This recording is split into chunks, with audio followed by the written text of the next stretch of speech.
Welcome to the Influence Factory podcast. This program is dedicated to support professionals who have a desire to develop their digital business influence so they can navigate through a fast-paced, constantly growing digital world. We invite newcomers as well as our family of business influencers to a place to play, share ideas, questions, tips, and guidance with other thought leaders around the globe. Sit back and enjoy our program with our host Dean Delisle as he interviews guests.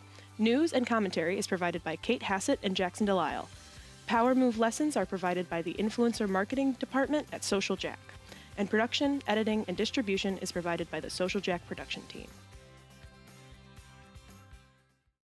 All right, so this week on the Influencer News Update, we're talking about social media basics, the correct image sizes and dimensions and file types to use when you're posting and sharing images, graphics, and, content on social. So first up, we're going to talk about Facebook, and a Facebook profile picture. A lot of people think has to be, very high res, but the thumbnail only shows as 180. And so anything above 180 by 180 is going to be great because it's optimized for web. So it'll load faster, and it will also, the bigger the image, obviously, the more detail and stuff you can get in there. But the thumbnail is still only going to show as 180 by 180. And it can be bigger than that. You just have to maintain that same square aspect ratio. And then when you're posting your cover photo, you want to make sure that's 820 by 312. And that's important because a lot of times people will put information in their cover photos, like I have the podcast in mine on a lot of my cover photos. So having those correct dimensions keep from having you to cut out certain parts of the image. You get to see the whole image. So make sure that when you're doing that, or when you're uploading a new cover or any social media, you're using these dimensions because they're going to be optimized. You'll be able to see things in a preview image, like scrolling through your feed. Nothing will get cut out. Like 1200 by 630 pixels. So that's going to be when you're posting images in your feed. You want them to be able to show up in the preview image. And, this is pretty standard for like all across the board. It's going to be around the same. It's not exactly the same because Twitter shows them they're a little bit more narrow and things like that. And we're going to post all these in the group on social media and in the show notes. And Cait, you deal with a lot of this. One thing I want to address is that some people use automated platforms. Some people do different types of posting. Some of us post from phones. Jackson, you're very pixel savvy, but some of the rest of us are not. Mm-hmm. So I think this is super helpful that we'll put out for everybody. But Cait, what are some of the challenges you see with, all these different, pixel for this type of thing and this type of thing? It still feels confusing. Yeah, so I think the best rule of thumb is always to try to find a profile picture, whether it's a company page or a personal page, that's as close to a perfect square as you can get. Of course, Instagram is a circle, but it's still going to formulate into that square picture best. So always look for the perfect square. A lot of times we see company pages like to go with just the logo as their profile picture because it's that perfect square. It's going to be nice. It's going to be high res to what Jackson said. It's going to convert well on mobile and web, and then use their cover photo to kind of generate more space. Now, LinkedIn has made some changes recently to their company pages to where their cover photos are kind of obsolete. They're very small, particularly on mobile. So that's something to keep in mind. But I think at the end of the day, you just know that you have to test. You have to test it on mobile. You have to test it on desktop. You have to look at all of the different platforms on both screens to make sure that it looks good. Because of course on LinkedIn, when you're on desktop, the profile picture is on the left-hand side, but then when you go to mobile, it's in the middle. So you just want to make sure it's not going to look great on all platforms, but if you know where your audience generally hangs out, if it's LinkedIn on mobile, you know how to test and you know how to place your cover photo. So like anything with marketing, you got to kind of trial and error, figure it out for yourself. Yeah, I'd like to ask too, Jackson. You create a lot of cover photos for us, right? Yeah. On those images, and like Cait was saying, I know the people on the podcast can't see, but on the Forward Progress site, we have a patterned cover photo.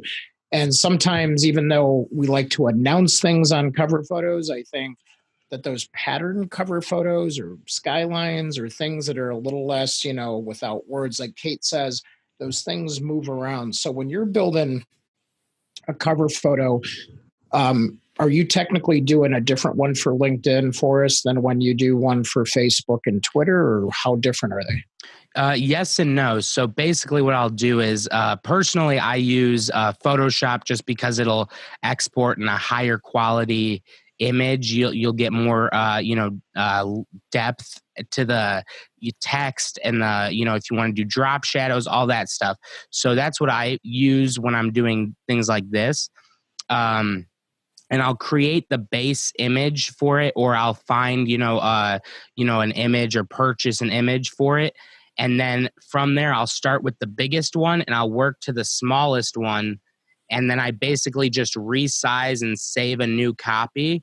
And then I'll keep resizing the image to be smaller and smaller, because once you go from it being smaller, it's harder to bring it back to being bigger. Just Right. because you're crunching these pixels and then you are spreading them out again. And it's kind of like in Guardians of the Galaxy when they went through and they were going through all the different time jumps and they're like morphing and their eyes are gigantic, like that. It's kind of like that, but with pixels. So, but Well, yeah, and so that's basically the easiest answer, the simplest answer. But I would recommend always using a PNG as opposed to a JPEG image, just because it is going to be a higher quality image. Some sites, depending on the size, if you're working with like 4K dimensions, sometimes won't let you upload like for certain things, like uh, a lot of times they're pretty good about it, but sometimes they're like, hey, this image is a little too big to upload into our site. You're gonna like break the site basically. So, and it also has to do with, it's a web page and it's got to load every time they click on your page. Those things have to load, and the bigger the images are, the longer it's going to take to load, especially if you're on mobile, like on your phone, not using Wi-Fi, and you're at a sporting event and you're scrolling through Twitter. Things are going to load slower the bigger the image is, because you're using weaker signal strength. So yeah, that's good. And then Cait, you guys use Canva a lot too, right? So We do. like in a pinch, yeah. So I mean, I know that there's benefits to both. Like Jackson said, with Photoshop. Photoshop, you get just the higher res stuff, but it takes a little longer. But Canva works just as well, right? Yeah, absolutely. If you are making high quality images and you want to invest in a program like Adobe Spark or Photoshop, absolutely, more power to you. But if you're sitting there saying, I don't know where I would start to make cover photos, I highly suggest you check out Canva. I am nowhere near a graphic designer, and I can make it work. I can make high quality cover photos myself. A lot of times it gives you the dimension that you need, and it gives you free templates. Now they have paid versions. They have versions where you can pay for higher quality images and piece together what you like, but the free version does very well for you making cover photos, social media graphics, lots of things that you can use if your needs are very low. So I highly, highly suggest Canva. We talk about it a lot on here. I know we've posted it before, but it's a great free tool. Yeah, I would just like to add. So with Canva, the only it's basically an app that you can log into, on the web. So it's a web-based app. So it doesn't take up any room on your laptop except for when you export the images. So that's a really cool feature of it, as well as and we're not even sponsored by Canva. I just love it. You know what I mean? But the coolest thing I would say is, or the one thing that I would say to watch out for is sometimes, they have to push an update when they want things to change. And if the social media changes every day, there's a new thing on social media every day. So if those dimensions change, you might not be able, their, set template, their set dimensions. If you click, I want to create a LinkedIn cover photo, then those dimensions might be obsolete by that point. So that's why you got to make sure you're using the most up-to-date ones. As of right now, it's 1584 by 396. And Canva actually just, updated their entire platform. So it's all up to date. Things are working, in sync with everything else. So definitely a cool thing to do. And then if you have the Adobe Creative Cloud, then you already have Adobe Spark and you can use that. It's basically the same thing. The only other thing that they do is they allow you to also work with videos. You can create videos optimized for social. So anything anyone would like to add, Dean? Yeah, Julie Clark had an interesting question that I don't know the answer to. Are the cover photos different? Do they look different on Android than iPhones? I don't know the answer to that. No. It's just like the app, you know what I mean? So the app usually looks the exact same on both phones. Sometimes placement will be different, but the layout of the profile is the same. So just settings and other, if you want to expand the settings bar and all that stuff, that's the stuff that's different, but the actual layout of the profile is the same. Gotcha. Good to know. Yeah. All right. So that is all for the influencer news update this week. Make sure to catch us on social throughout the week. I am at Jackson Delisle on Twitter. Dean is at Dean Delisle, and Cait is at Cait Hassett. Can't get easier than that. And you can tweet to the company page at GetSocialJack. And if you want to engage with us on YouTube, if you have any questions that you have on certain episodes, make sure to leave a comment or download the podcast on iTunes, Google Play, Stitcher, Spreaker, SoundCloud, and CastBox. So, and Spotify. Did I say Spotify? Now you did. Yeah, I did. So then make sure to tweet to us what type of articles you want to see. We'll make sure to get those in the show, and we'll make sure to get all the materials that we talked about today posted in the Facebook group, and I'll tweet them out as well. So thank you. This week's influencer guest is a new media influencer, host of the New Media Summit, founder of Liquor.com, a New York Times bestselling author, host of Reinvention Radio, and broadcasting live from sunny San Diego. Steve Olsher, how you doing? What's up, buddy? How you doing, man? You're previously a Chicagoan. I am. I did my time. 44 years. Time served. I'm done. So when you were here, were you Cubs fan or Sox fan? Northsider, Cubs fan for sure. Yeah, so good. I always have to ask that too. Now, so did you change to a Padres fan or doesn't matter? I've been to a few games. Actually, I haven't been this year. They're playing pretty well with Machado and a few of the kids that they picked up, but nope, haven't been yet this year. Yeah, cool. So how long ago did you move? 2014. And wow. Should have done it probably 20 years before that, but we do it when we do it. Yeah, right. So, but that's good. You still have family here, so. I still have family in Chicago, for sure. Well, it gives them a good place to visit. Yeah, it does. And we have an extra room here for mom, and mom comes to visit quite often. So there you go. Yeah, there you go. So, it's funny. You and I talked a little bit before the show. I have my roots are, on the street and being a street guy and things like that. And I did a little digging, and I've known you for quite some time. And so I found a picture on your website, steveolsher.com, of you standing in front of a 280ZX with your Gold's Gym shirt on. And it reflected back to when I had hair, and, it was somewhat, I'm not sure if that was a perm or not, but it's funny. You made a comment about, I might have sold you a pair of speakers. And then I remember back then I had actually bought a pair of speakers. I might have been the guy. Yeah. And I was selling fax machines. So, it's no different at the time. So it's like, hey, buddy, I got a fax machine.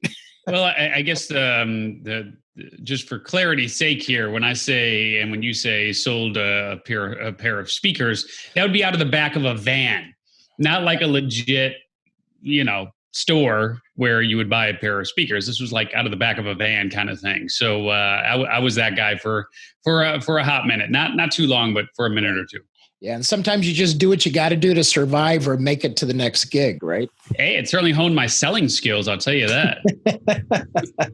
And it was easier than door-to-door encyclopedias. That's what my dad did. So yeah, right? Yeah, maybe. You'd always say you'd have to do 100 dials and 20 door knocks to get one, set of encyclopedia. So yeah, the power of go for no, right? Right, exactly.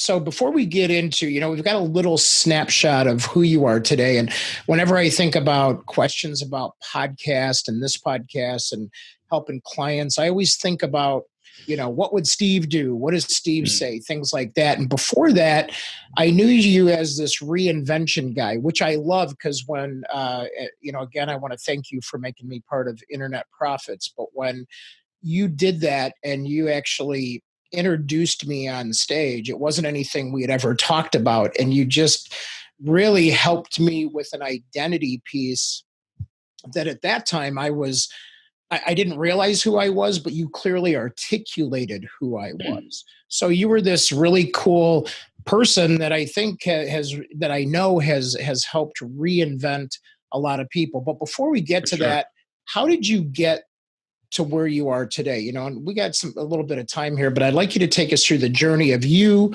building your influence to where you are today. Yeah. You mentioned some of the early entrepreneurial endeavors. I mean, it started actually long before selling speakers out of the back of a van. Being in Chicago, you get a nice snowfall, and as a kid, you grab a shovel and try to go door to door and see if you can shovel some sidewalks and driveways. I don't know, man. Just always been wired to try to make that dollar, and I don't know where it comes from. People say that you can teach people how to be entrepreneurs. I'm not sure that you can. I think entrepreneurs are born, and they're not made. You can hone skills, but I think either you have that gene or whatever it is that allows you to take those types of risks and be that entrepreneur, or you don't.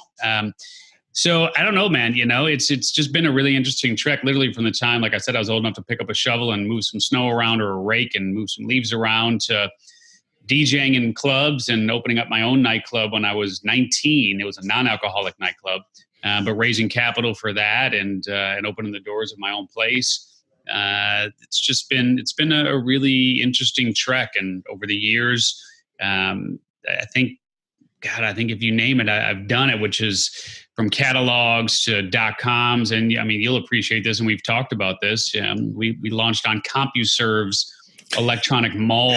That's right. I forgot about that. Oh. Yeah. So we launched one of the first fully functioning commerce sites in 95, 2 years after we went on to CompuServe, and that became liquor.com in 98 when I picked up that domain. And so that was an interesting period of time. I'd actually worked with my mom for about 9 years during that time, and that company, liquor.com, provided worldwide gift delivery of wine and champagne and spirits and gift baskets. And got caught up on the .com hype and brought in these lettered saviors to take us to the IPO promised land. And we had the S1 filed, and we were ready to go public in March of 2000. And that's, of course, when everything imploded in that first, really big bubble. That was the original recession. Right. And I walked away from everything, including the domain, for years. And got into real estate development after that, because that's where that next phase of opportunity really was. And so again, reinvented my life at that juncture. And just, man, I'm telling you, from writing books to now podcasting since 2009 and doing live events, and you mentioned Internet Profits and so on. I don't know. I feel like I'm continually reinventing who I am, and I'm actually getting back into real estate with a new endeavor that I'm launching here in 2019. So it's just always an evolving journey. Yeah, that's awesome. One of the things I'm thinking about as you make these decisions, and like myself, I got caught in that .com bubble. It was literally, we raised, we get $5 million and became $100 million organization, and I'm worth 47 million on paper. And then you over leverage yourself because, that's what you do. Yeah. If you don't know any better.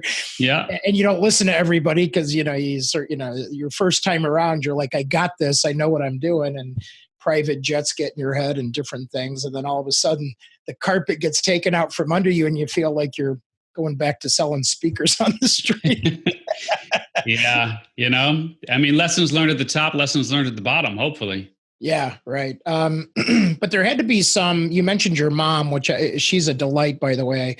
She called me a few months ago and she was like, my son, Steve, said I should call you. I need some help. And so she's just a delightful lady. And so I just love her. And so, good. So there's other people.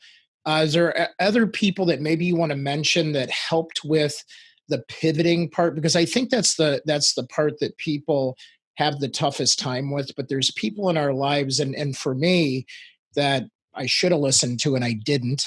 And then there's people that I listened to that gave me great advice that allowed me to pivot and reinvent at that point. Yeah, I've been kind of a loner in a lot of ways for the majority of my life. I've never been one of those people to have those huge groups of friends. It's just not me. I've always kind of been jealous of those folks that have those big groups of friends that go on those big party vacations together, and all that. Like that's just never been seen a couple of, really good, close friends. And that's kind of how I roll. But the point being, I've never had this big network of people that I've been able to turn to. I don't know. It's sometimes it's worked to my benefit without having the guidance and input from others, right? And relying on their perspective. And of course, sometimes it's worked to my detriment where I could have avoided probably a lot of brain damage and trials and tribulations. But the main mentor who helped in a lot of ways over the years was actually my grandfather. Oh. So my mom's dad, he was the original OE, not the original gangster, but the original entrepreneur. And he started. So you're in Chicago, so Foremost Liquor Stores, and he started Foremost Liquor Stores. Oh, wow. Yeah. Back in 1939. And so he always had the entrepreneurial bug. Mom went to work for him after my folks got divorced in 1977. But he was the original entrepreneur and one of the first to ever franchise anything. Like franchising didn't even really exist before he came on board and just kind of brought that idea to the table. And there was a couple people doing it, but it wasn't at all like it is now. So, it's been an interesting trek over the years to just see how people like my grandfather dealt with adversity. And the number of stories he could have shared would have been off the charts there, but he provided some really good input early on, not the least of which is, he gave me an understanding that we don't build monuments, and that was one of his mantras, if you will, and it really helped me to understand that today we would use the term pivot, and yesterday it was more his line of thinking of we just don't build monuments, and basically meaning you don't have to stay with something that you don't want to stay with from a business perspective, right? And you don't have to say that this is something that is set in stone. And basically all he was saying is just be flexible, right? Be open to new ideas, be flexible. And if you get tired of whatever it is that you built and you feel like there's a better opportunity somewhere else, then by all means go and pursue that. And that's, it's really been a mantra that I've taken on for my entire adult career anyway. And And I will say that one of the things that I'm really, really good at is helping people identify what I believe is their biggest opportunity, because so much of what I see is that entrepreneurs, or too many entrepreneurs, are stepping over dollars to get to dimes. Yeah. And they're missing out on their biggest opportunity. And so I think that's kind of where this whole reinvention thing came in, is not only, of course, have I reinvented my life numerous times over the years, but I have a propensity for being able to help people reinvent theirs. And really, it doesn't mean changing who you are. It really just kind of means getting back to the core, to the essence of what it is that you're naturally just brilliant at, and what you're, in my book, What I talk about discovering the one is amazing thing you're really born to do. So it's really a matter of just identifying what that is and then pursuing that with strategic abandon. Yeah, I love that too. And it's interesting that you made that statement about stepping over dollars to get to dimes. Do you think that's because we let too many voices in our head, or do you think it's our, obviously we're developed from how we've grown up, or is it maybe not having enough conversations along the way? What do you think causes that? Because I think that's a big epidemic that's not enough people don't talk about that. Yeah. The reality for me is it's probably twofold. Number one, we do get caught up in looking at what other people deem as being important, right? And you guys see this all the time in the social space and whatnot. The vanity metrics are not knocking the whole world of social, but I will say that the vanity metrics, I think, do more harm than good for most. We agree. Where you're focused on getting to 10,000 followers, or focused on getting to 100 likes on a post, or this, that, and the other. And if you think about the amount of time that you invest in getting to those vanity metrics, it's a tremendous amount of time that you'll never get back, right? And for most mere mortals, getting to real numbers is really hard to do. I mean, if you've got 100 million followers like a Jenner or somebody like that, I mean, then my God, you got a business in a button, right? I mean, just put something up, ask people to buy it, and they do. And of course, that's a tremendous platform to have. But most people... Yeah, but that's no different than you and I growing up, and the athletes that we grew up with that would hold up the Coke can, or the NASCAR drivers that put stuff on their body. I think it's the new billboard, if you will, effect of who we are. Yeah. I think. Yeah, and I agree. And look, reality is they had the platform. I mean, if you were the IndyCar driver, you had the IndyCar race and all the television cameras. Yep. I mean, if you were the athlete, you had the basketball in your hand and you had all the television cameras. I mean, it was just television. Some of the numbers on social, rival that of what you see on traditional broadcast platforms now. Absolutely. So those numbers were real then, and they're real now for a select few. But reality is, I think that we focus often as entrepreneurs just on the wrong things. And I run 3 multi-million-dollar businesses, and I work 3 days a week, right? So how do I do that? And really, it's just a matter of focusing on the most important elements of business on a consistent basis, and understanding that I can work half as hard to make twice as much by simply focusing on where that biggest opportunity is, as opposed to all the guesswork that most entrepreneurs are unfortunately caught up in, where they're just trying to throw everything that they can up against the wall to see what sticks. And fortunately, I'm smart enough now to be able to turn to some pretty smart folks when needed. And I mean, one of the reasons why we started the show Beyond 8 Figures, which exclusively features entrepreneurs who've either exited for more than $10 million or currently run businesses that gross more than $10 million annually. And part of the reason why I started that show is to be able to build up this platinum Rolodex. And it's really helped quite a bit. There are people who I've had on the show that I now turn to when needed. So it's evolved over time for sure. Yeah, that's interesting. And I think far too many times, I like what you said, because it's part of our philosophy there's now 4 levels of influencers. Of course, as anything evolves, so does influencer marketing, but there's micro and nano influencers now, where you have smaller audiences with higher engagement, and brands are investing more at that level because the people are more real. It's not as easy to get a Kylie Jenner, nor do you maybe want them associated with your brand.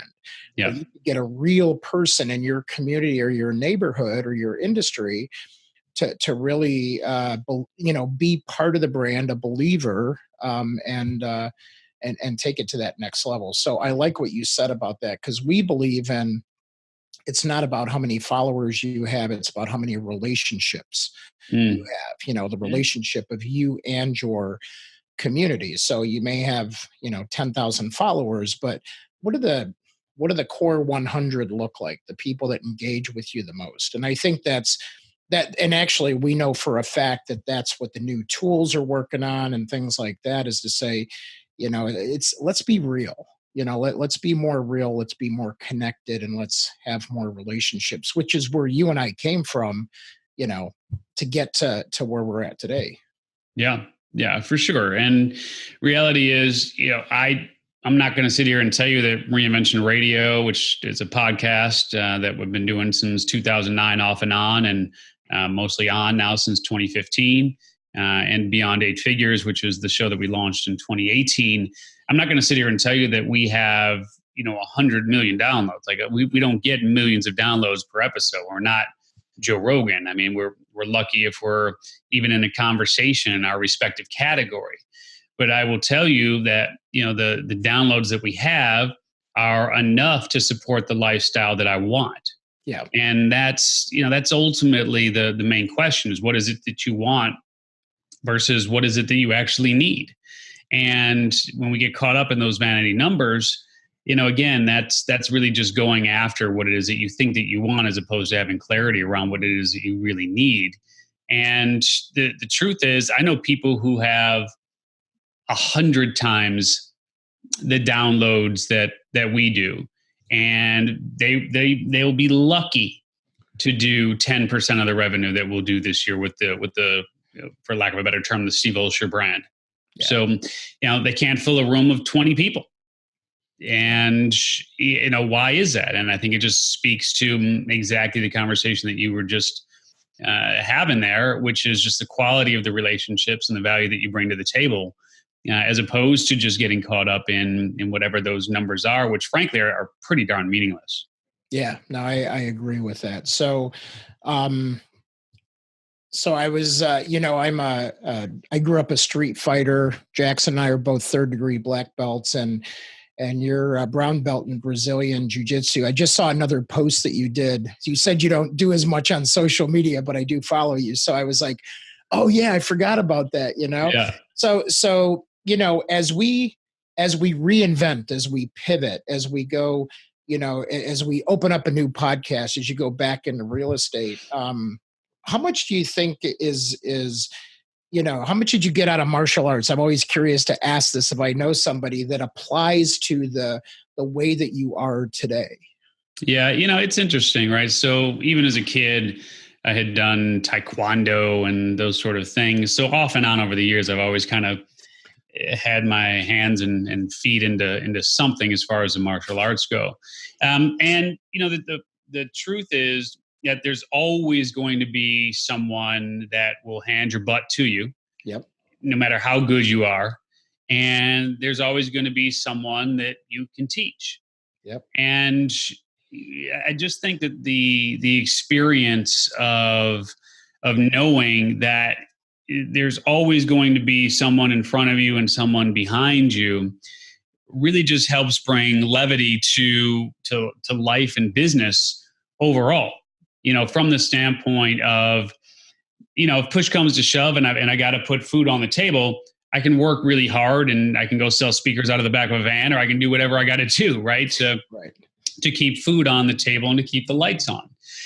But at the same token, I also know that there's only so much natural abilities that I have. I mean, I'm not a natural athlete. I'm not one of these guys that's going to, just just be able to step onto a mat or step into a ring and just kill it. I mean, like that's just never been me. Right. So what that does, that humility, that being humble, the understanding of kind of where I am on the totem pole, so to speak, is something that has allowed me to find happiness and to find contentment and to find fulfillment that, frankly, I struggled with for a long time.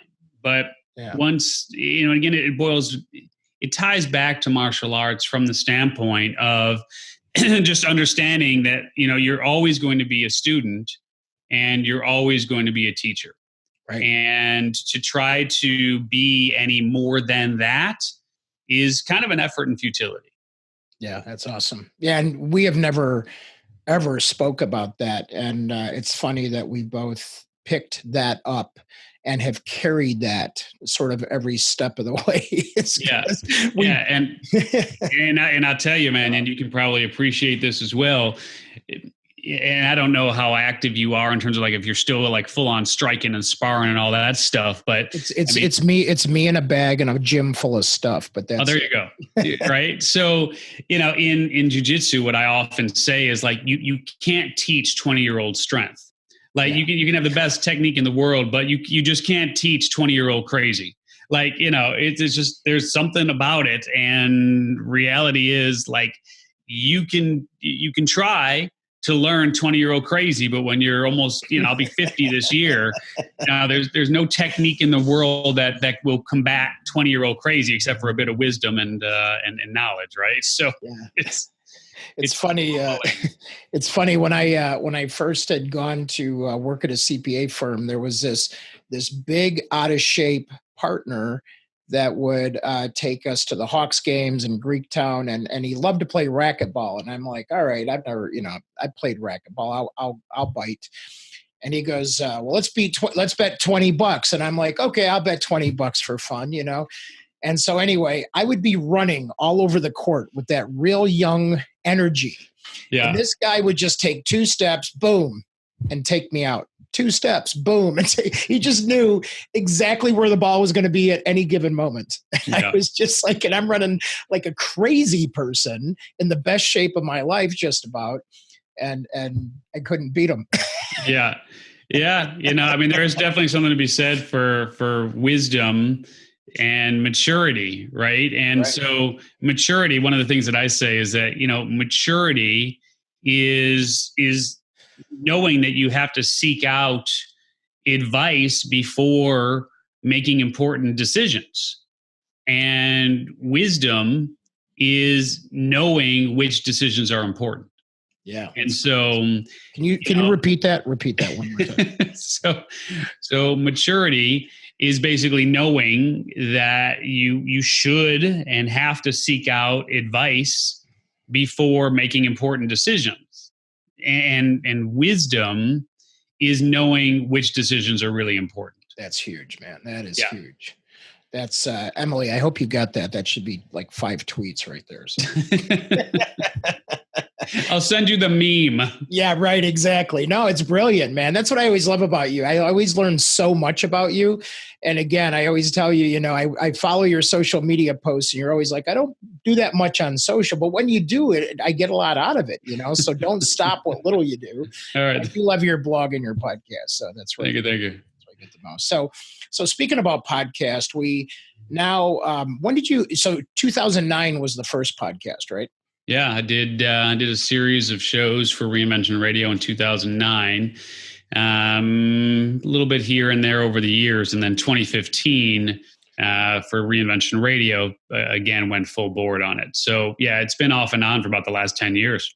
Yeah. So tell us a little bit, because there's a lot of people that wrote in, they're listening, or they're obviously going to download this and they're like, oh my gosh, I'm thinking about doing a podcast, because everybody thinks about doing a podcast.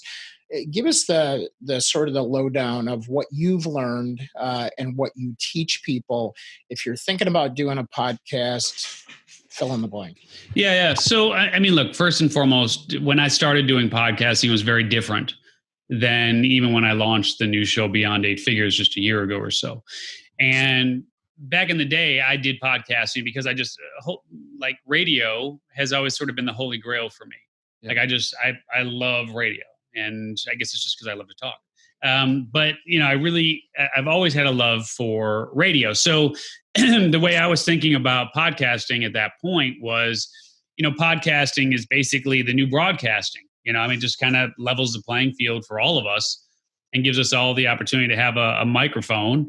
And if we have a mission and a message, then we can reach the masses with it. Now, of course, masses is a relative term, but at least it's available to people no matter where they are. And back in the day, if you wanted to listen to a podcast, it was a lot more cumbersome than it is now. You had to go through a series of steps to capture it and download it and listen to it and this, that, and the other. Well, and thank you, SoundCloud, for being a pioneer in the day.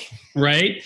And now you look at the dashboards of cars, and it's easier to listen to a podcast on the dashboard of a Apple CarPlay or Google CarPlay enhanced vehicle than it is even to listen to AM and FM radio, right? It's just a push of a button right there on the dash.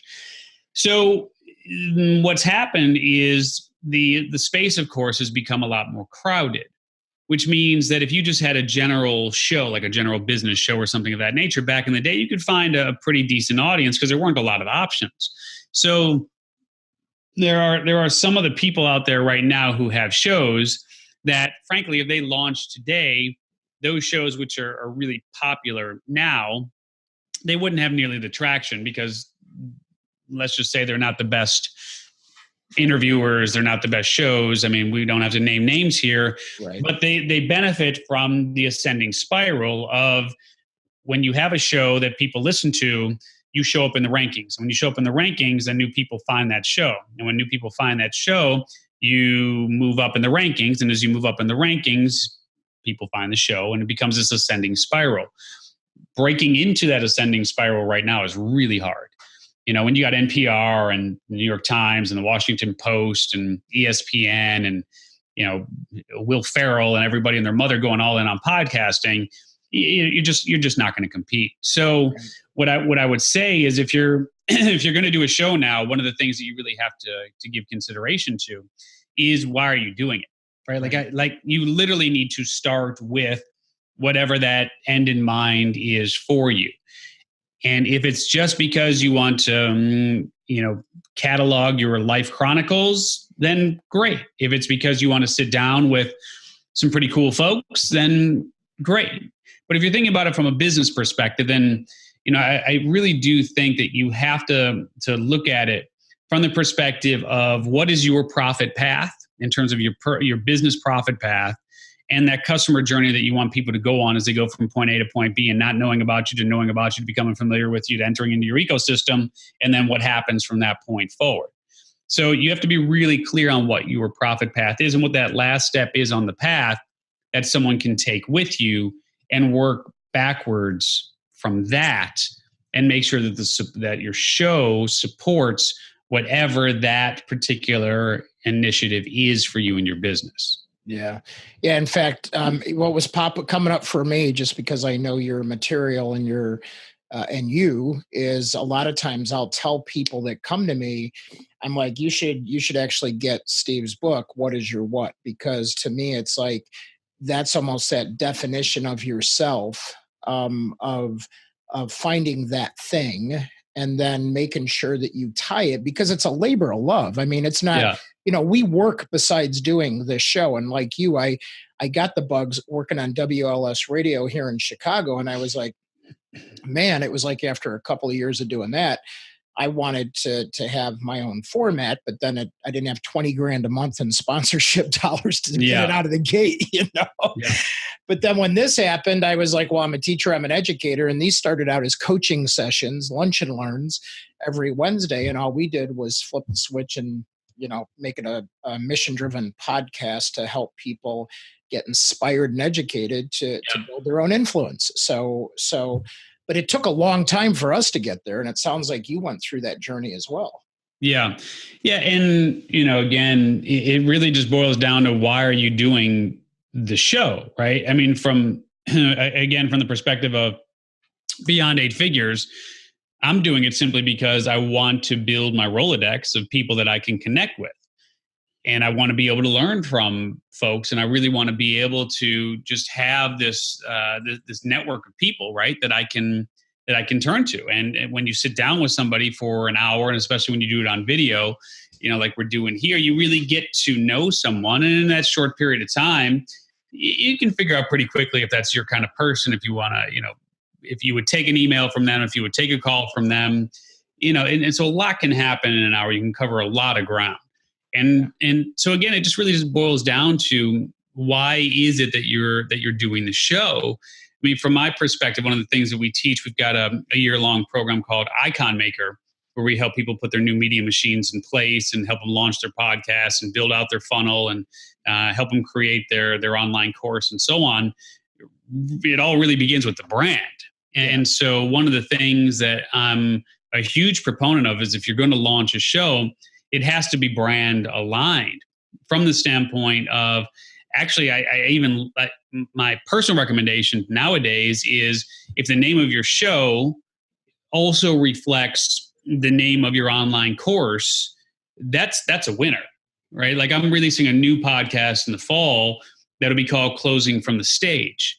Nice. And that ties into the course that we're releasing called Closing from the Stage, right? So those two ideally go hand in hand, because ultimately you can provide a lot of great value, but the call to action needs to be something that it's an investment, right? It's an investment of your time, it's an investment of your energy, investment of your resources. You need to see an ROI on that.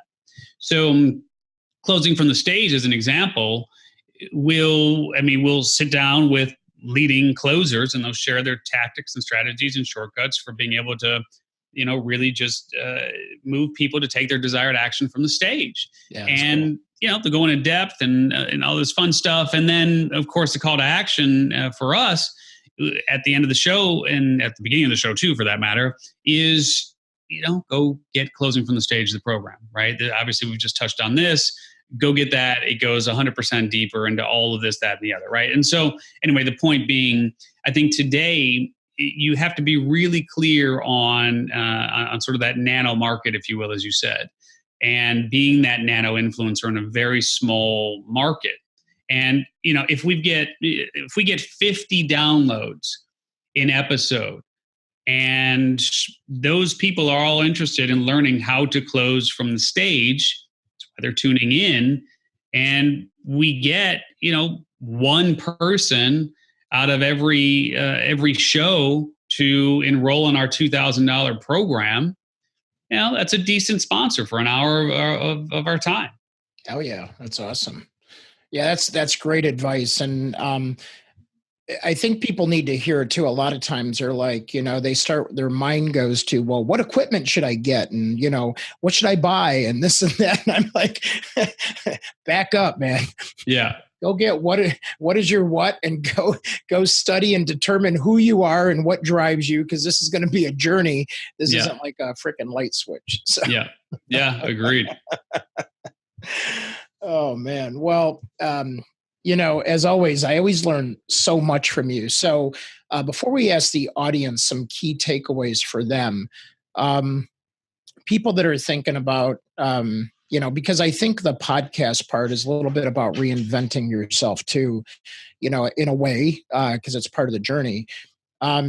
What sort of takeaways do you have for people that just, are on the bubble of making a decision and whether it's a podcast or not, but they're just thinking about, man, it's like, am I doing the right thing? Am I in the right spot? Is what I was meant to be? Because I think we all get in that question. Yeah. So what would your nugget of advice be for them to just go, hey, do this?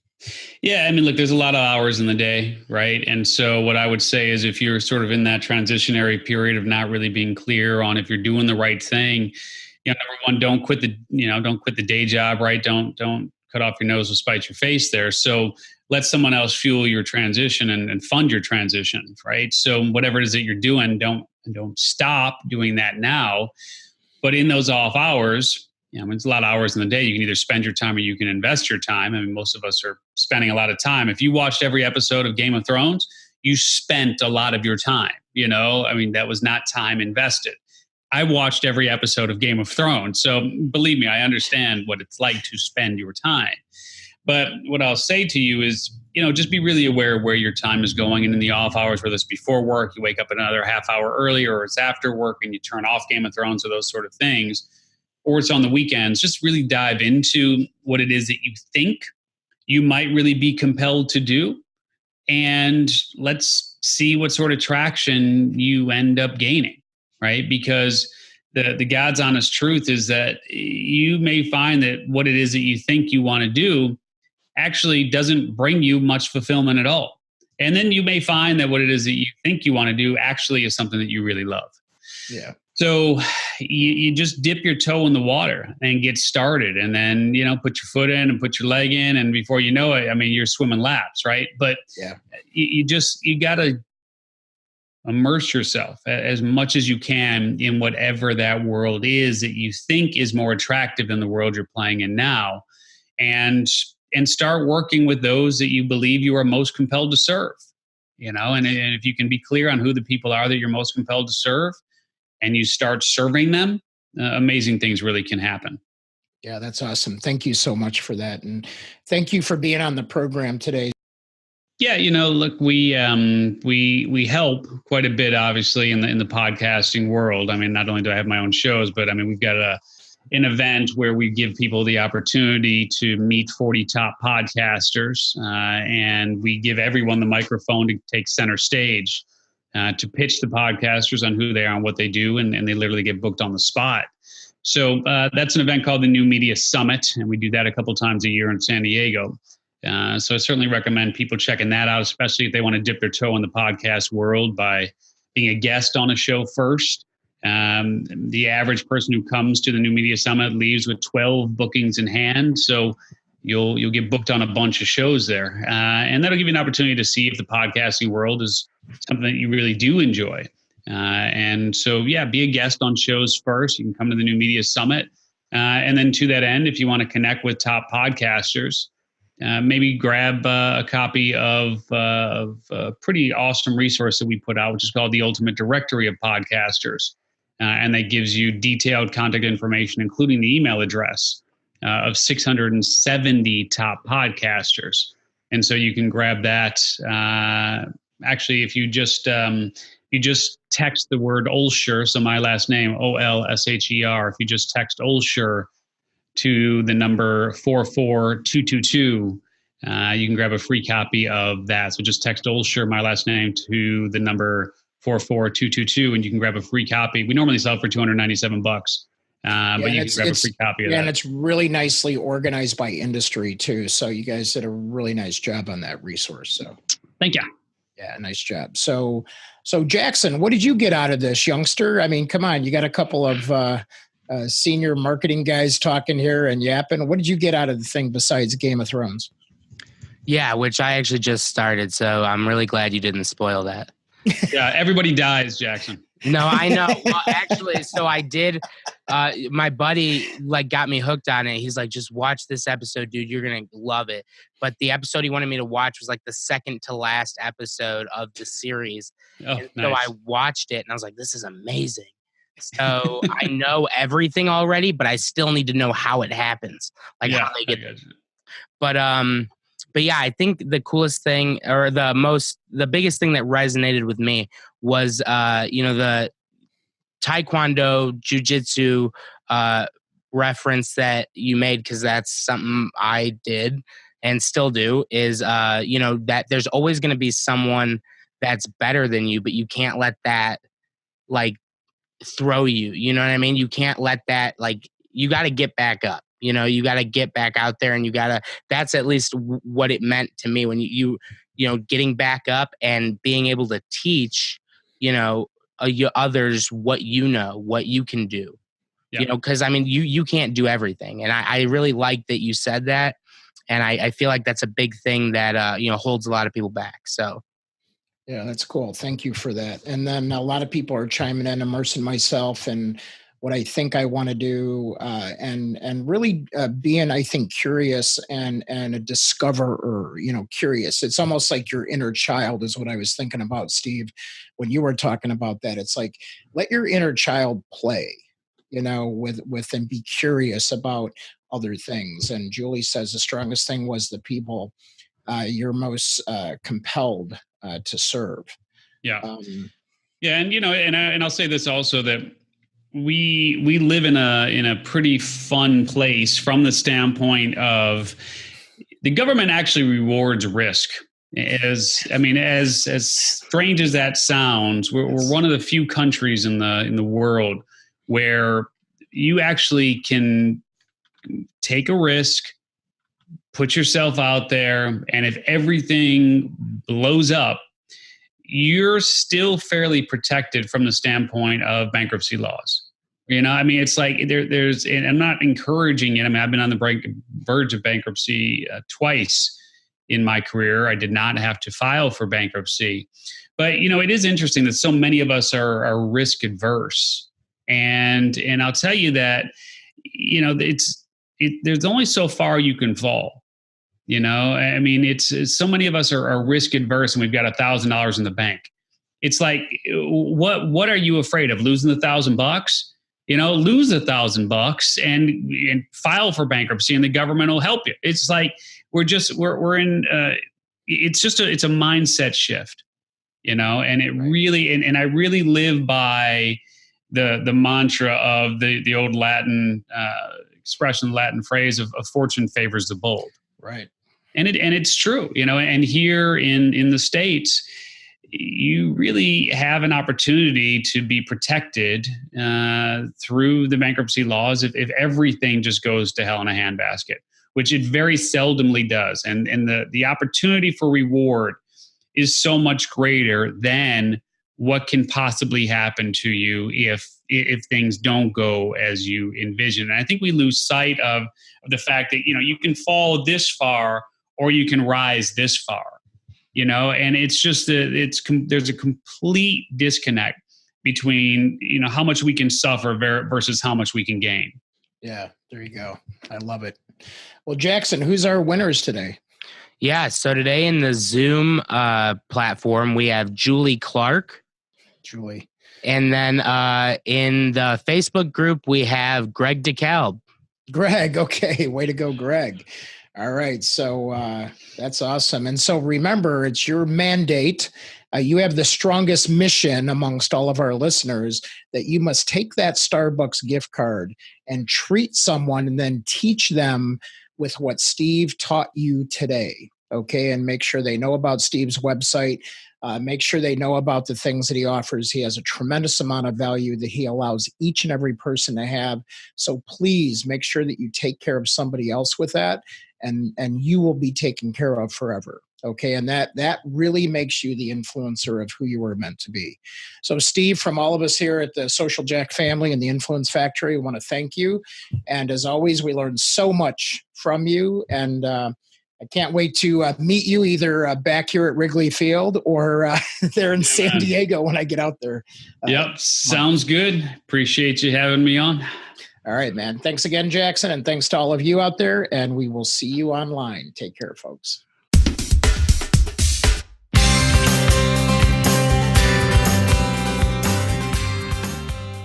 Thank you for listening to the Influence Factory podcast. We welcome feedback and suggestions. You can provide these by visiting our website at www.myinfluencefactory.com. And if you are interested in Social Jack's 90 Days to Influence program, you can simply go to 90daystobusinessinfluence.com and simply ask for the next steps. While our program airs regularly on Zoom webcasts and Facebook Live on Wednesdays at noon Central, we invite you to download episodes on your favorite channel: YouTube, iTunes, Google Play, Stitcher, Spreaker, SoundCloud, and who knows where else in the future. We will also provide occasional on-location live streams with special guests that we will announce in our community Facebook group, Business Influencer Alliance, as well as on all Social Jack channels. Our mission is to help you build your digital business influence with this podcast, as well as inspire, educate, and entertain those who are hungry to collaborate in a cool place with cool business professionals just like you.